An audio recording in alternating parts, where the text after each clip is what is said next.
नमस्कार मित्रांनो, श्रीमंत कट्ट्यावरती आपल्या सर्वांचं पुन्हा एकदा स्वागत आहे। मी सुजित साठे आपल्या सर्वांचं स्वागत करतो। कसं माहिती आहे का, आयुष्यामध्ये जर आपल्याला मुक्त व्हायचं असेल ना, आपण इन जनरल ज्यावेळेस आपल्या आयुष्यामध्ये ऐकत असतो की आयुष्यामध्ये मुक्ती खूप महत्त्वाची असते, मुक्त झाल्यानंतर माणूस आनंदाला प्राप्त होतो वगैरे वगैरे।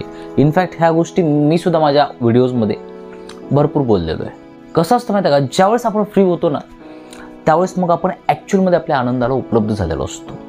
पण तो आनंद मिळवण्यासाठी सगळ्यात सोपा उपाय सांगू का, आयुष्यामध्ये खरं वागा। जेवढं आपण खरं बोलू, जेवढं आपण खरं वागूत ना, खरं बोलणं म्हणजे ज्याही गोष्टी आपल्याला दिसत आहेत ना, त्या ॲज इट इज ज्यावेळेस आपण बोलायला लागतो ना, त्यावेळेस लोक आपल्यापासून दूर व्हायला लागतात। सगळे लोक दूर व्हायला लागतात।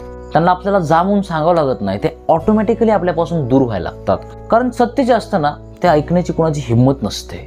माहीत असतं हे सत्य आहे, तरी पण ते ॲक्सेप्ट होत नसतं, कारण सत्य आपल्यावर आघात करत असतं। पण ज्याला ॲक्च्युअलमध्ये सत्यामध्ये जगण्याची सवय आहे, तो जर व्यक्ती सत्य बोलत असेल तर त्याच्याजवळ कोणीच थांबणार नाही। आणि हा मार्ग एवढा सोपा जरी वाटत असला ना, जगायला लागल्यानंतरच कळायला लागतो की ॲक्च्युअलमध्ये काय पॉवर असते त्यामध्ये।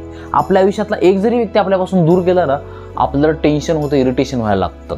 यार, हे मला का सोडून गेला, माझं काही चुकलं तर नसेल ना, मी माणूस गणी तर होत नाहीये ना, माझं काही चुकत तर नाहीये ना, असे हजारो प्रश्न आपल्या डोक्यात यायला लागतात त्यावेळेस। मग आपण त्या व्यक्तीकडे जाऊन त्याला पाहिजे तसं वागायला लागतो, त्या व्यक्तीपाशी जाऊन गोंडा घालतो, त्याला ज्या गोष्टी आवडतात त्या गोष्टी बोलायला लागतो। का तर आपलं रिलेशन राहिलं पाहिजे म्हणून। पण ज्यावेळेस आपण खरं बोलायला लागतो ना, त्यावेळेस मग लोक आपल्यापासून ऑटोमॅटिकली दूर व्हायला लागतात। आपल्याला मुक्त व्हायची गरज लागत नसते, आपण ऑटोमॅटिकली मुक्त व्हायला लागतो। फक्त आपल्याला खरं बोलता आलं पाहिजे। खरं बोलण्यासाठी सुद्धा प्रचंड ताकद लागत असते, ती भरपूर लोकांमध्ये नसते आयुष्यामध्ये, म्हणून लोक लवकर मुक्त होत नाहीत। पण ज्यावेळेस आपण खरं बोलायला लागतो ना, त्यावेळेस आपल्याजवळ कोण थांबतच नाही, कोणीच थांबत नाही। आणि सगळ्यात महत्त्वाची गोष्ट म्हणजे आपल्याला खरी माणसं कळायला लागतात, माणसाची खरी रूपं कळायला लागतात, खरं ॲक्च्युअलमध्ये आपलं कोण आहे हे कळायला लागतं। ज्यांना आपण खूप जवळचं म्हणत असतो, ज्यांच्यावर आपण खूप डिपेंड असतो, हे व्यक्ती माझ्यापासून आयुष्यातून कधीच निघून जाणार नाहीत वगैरे वगैरे म्हणत असतोत ना, तेच सगळ्यात पहिल्यांदा निघून जातात आपल्या आयुष्यातून। कारण सत्यासोबत चालणं म्हणजे तलवारीच्या पात्यावरून चालण्यासारखं असतं। पण ते सत्य बोलत असताना आपल्या जगण्यामध्ये ते असलं पाहिजे, तेव्हाच आपण ते बोलू शकतो।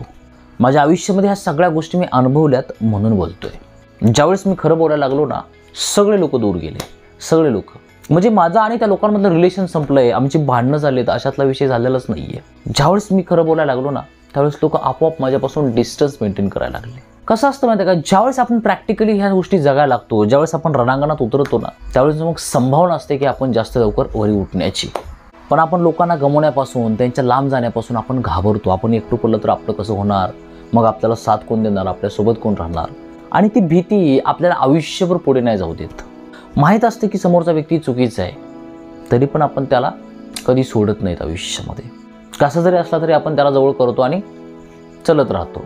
पण जर ॲक्च्युअलमध्ये आपल्याला मुक्त व्हायचं असेल, ॲक्च्युअलमध्ये आपल्याला आनंदाने जर आयुष्य जगायचं असेल ना, तर आपल्याला खरं बोलावं लागेल। जेवढं आपण खरं बोलूत ना, तेवढं लोक आपल्यापासून लांब जातात, खूप लांब जातात। आणि ज्यावेळेस लोक आपल्यापासून जात असतात ना, एक एक एक एक, त्यावेळेस मग जो आपल्याला पेन होत असतो ना, तो पेन आपल्याला सहन होत नसतो, प्रचंड पेन होतो। पण तो जर पेन आपण सहन केला आणि जर एकटं राहायला शिकलो ना, तर मग आपल्या आयुष्यामध्ये त्या गोष्टीसारखी कुठलीच मोठी गोष्ट नाही आहे। पण हे सोडणं हे खूप जिकिरीचं काम आहे, हे सहज शक्य नसतं। पण जर आपल्याला ते जमलं ना, तर आपल्या इतका श्रीमंत कोणीच नाही होऊ शकत। मग ॲक्च्युअलमध्ये आपण राजा बनतो, परमनंटवाला।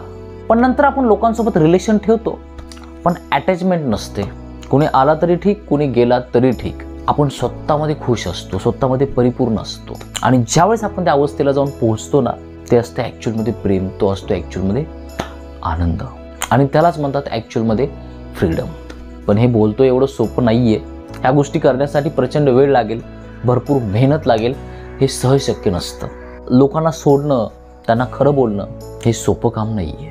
आपल्याला शाळेमध्ये शिकवलं जातं की नेहमी खरे बोलावे, पण ॲक्च्युअलमध्ये खरं कोणच बोलत नसतं। शिक्षक लोक सुद्धा बोलताना दिसत नाहीत। त्यामुळे ज्यावेळेस आपण खरं बोलायला लागतो ना, त्यावेळेस मग आपल्याजवळ कोणीच थांबत नाही, मग आपण ॲक्च्युअलमध्ये मुक्त होतो। आणि सगळ्यात महत्त्वाचं म्हणजे हा व्हिडिओ काय प्रत्येकासाठी नाहीये। ज्याला ॲक्च्युअलमध्ये एक्सप्लोरेशन करायचंय, ज्याला ॲक्च्युअलमध्ये आनंद पाहिजे, ज्याला ॲक्च्युअलमध्ये तत्वज्ञान जाणून घ्यायचंय, ज्या व्यक्तीला या मायारूपी भवसागराच्या पार जायचंय ना, त्याच्यासाठी ही गोष्ट आहे, प्रत्येकासाठी नाहीये। नाहीतर परत लोक कमेंट करत बसतात काही ना काही तर त्यांच्यासाठी हा व्हिडिओ नाही आहे. आय होप की आज माझ्याकडून तुम्हाला बऱ्यापैकी ऐकायला मिळालं असेल. जर गोष्टी आवडल्या असतील तर तुम्ही कमेंट बॉक्समध्ये मेन्शन करू शकता. जर चॅनल अजून सबस्क्राईब केलं नसेल तर करू शकता. Thank you so much for watching this video. God bless you. Bye.